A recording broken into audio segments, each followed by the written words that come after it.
आंगनबाड़ी कार्यकर्ताओं ने अपनी 10 सूत्रीय मांगों को लेकर जिला कार्यालय के सामने फ्लाईओवर के नीचे अनिश्चितकालीन हड़ताल शुरू कर दी है।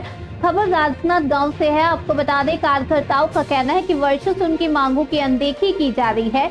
हड़ताल के दूसरे दिन कार्यकर्ताओं ने राज्य और केंद्र सरकार के खिलाफ नारेबाजी की। उन्होंने चेतावनी दी, यदि उनकी मांगे जल्द पूरी नहीं हुई तो आंदोलन और भी तेज किया जाएगा।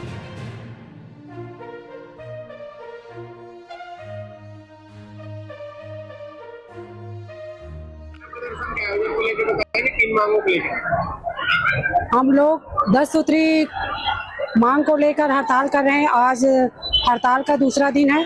कल हम लोग रैली भी निकालेंगे, कलेक्ट्रेट से यहाँ से निकलेगी रैली। हम लोग अपनी 10 सूत्री मांगों को लेकर सरकार के सामने हर साल हड़ताल करते हैं, लेकिन सरकार हमारा 2018 से केंद्र सरकार हमारी कोई मांगे पूरा नहीं कर रही है। राज्य सरकार तो थोड़ा ध्यान दिए थे, लेकिन केंद्र सरकार तो ध्यान ही नहीं दे रही है। हम केंद्र सरकार के ऊपर सबसे ज़्यादा हमारा फोकस उन्हीं के ऊपर है। हम हड़ताल उन्हीं के ऊपर ज़्यादा ध्यान कर रहे हैं।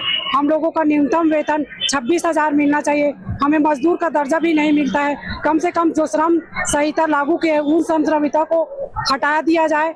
हम मांग में रखे हैं हमारी ग्रेजुएटी पेंशन की योजना है, जिसे सरकार पूरा ही नहीं कर रही है। हमें सरकार मजदूर मानने से इनकार करती है। अगर सरकार हमें मजदूर ही नहीं मानती है, हमारे ऊपर काम का प्रेशर इतना ज़्यादा कर देते हैं कि जीना मुश्किल कर देते हैं। अभी SIR की ड्यूटी कर रहे थे, उसमें सुबह से लेकर शाम तक, रात तक ड्यूटी कराया जाता और इतना प्रेशराइज कर रहे थे। कई कार्यकर्ता की आत्महत्या करके मृत्यु भी हो गई है। ये आप लोग न्यूज़ पे में देखने को मिला है कि कई लोग आत्महत्या करके SIR के चक्कर में मृत्यु हो गई है। तो हम सरकार से ये गुजारिश करते हैं कि हमें मजदूर का दर्जा तो कम से कम दिया जाए। अगर हमें मजदूर नहीं मानते हैं तो फिर हमसे इतना काम का प्रेशर क्यों दिया जाता है। काम करवाने के समय सरकारी नौकर समझते हैं, लेकिन काम जैसे ही पूरा होते हैं हमें तो कर्मचारी ही नहीं समझते हैं, ना मजदूर समझते हैं, ना कर्मचारी समझते हैं। हमें न्यूनतम वेतन 26,000 की मांग है और हम लोग जब तक हमारी मांग पूरा नहीं हो जाती तब तक हम धरना प्रदर्शन में लगे रहेंगे।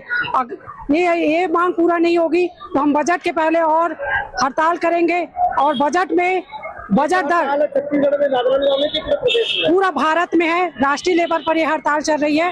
10 दिवसीय हड़ताल है, लेकिन हम लोग छत्तीसगढ़ में 3 दिवसीय हड़ताल कर रहे हैं। मेरा नाम चित्ररेखा साहू है, जिला सचिव हूँ मैं।